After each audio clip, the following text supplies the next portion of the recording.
اور پھر 25 سفر کی تاریخ تو سبحان اللہ، گونج گونج اٹھے ہیں نغمات رضا سے پوستاں، جس طرف چلے جائیے لوگ کہتے نظر آتے ہیں وادی رضا کی، کوہ ہمالہ رضا کا ہے، جس سمت دیکھیے وہ علاقہ رضا کا ہے۔ اگلوں نے بھی لکھا ہے بہت علم دین پر، جو کچھ ہے اس صدی میں وہ میرے رضا کا ہے۔ دنیا میں جس طرف چلے جائیے ایک دھوم ہے اعلیٰ حضرت کی، اور لوگ کہنے پر مجبور ہیں ڈال دی قلب میں عظمت مصطفیٰ سیدی اعلیٰ حضرت پہ لاکھوں سلام۔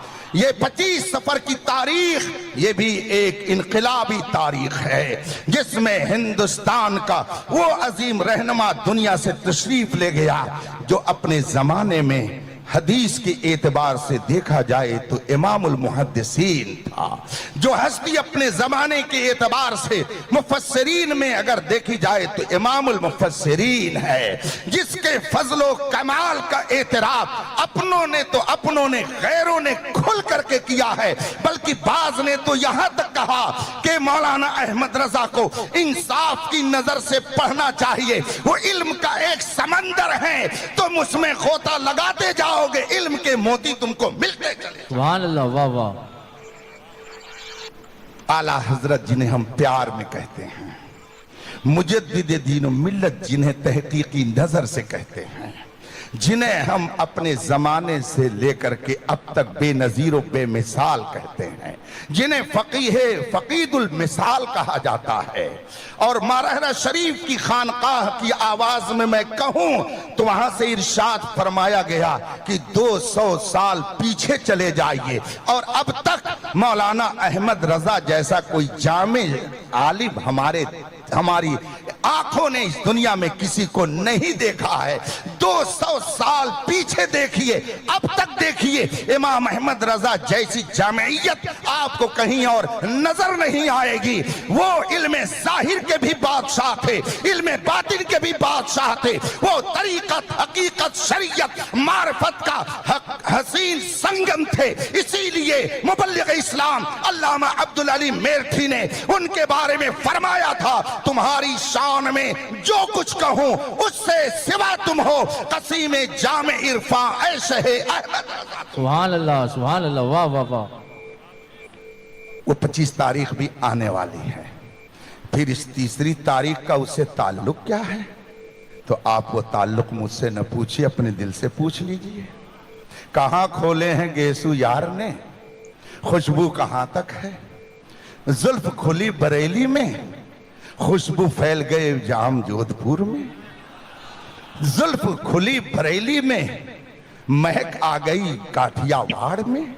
میں نے جب اعلیٰ حضرت کے خلفاء کی فہرست دیکھی تو معلوم یہ ہوا کہ آپ کے گجرات میں اعلیٰ حضرت کے 5 خلفاء، ان کے 5 خلیفہ مختلف خطوں میں پھیلے ہوئے ہیں۔ یہ پنجتن پاک کا صدقہ اعلیٰ حضرت نے لٹا کر کے گجرات کو عطا کر دیا کہ یہ 5 جائیں اور دین حق کی صحیح ترجمانی کریں تاکہ ان کے ایمان کی حفاظت ہوتی رہے۔ پشاور میں پیدا ہونے والا وہ عظیم عالم دین آخر کاٹھیا واڑ ایسے ہی نہیں پہنچا۔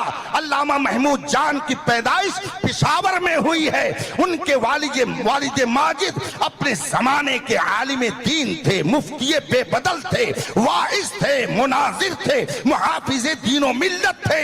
علامہ محمود جان کے والد گرامی نے اپنے شہزادے کو علم دین سے نوازا، پشاور سے کاٹھیا واڑ تبلیغ دین کے لیے انہوں نے سفر شروع کیا۔ نگاہ انتخاب پڑی تو جام جودھ پور پر پڑی۔ آیا ہے، واہ واہ واہ۔ یہ آپ کی قسمت ہے، یہ آپ کی تقدیر ہے۔ اگر وہ ہستی نہ ہوتی تو یہ ہنستے ہوئے چہرے بھی اس وقت یہاں نہیں ہوتے۔ وہ ہستی وہاں ہے تو ہنستے ہوئے یہ چہرے یہاں ہیں۔ یہ فقیر بھی نہیں آ پاتا،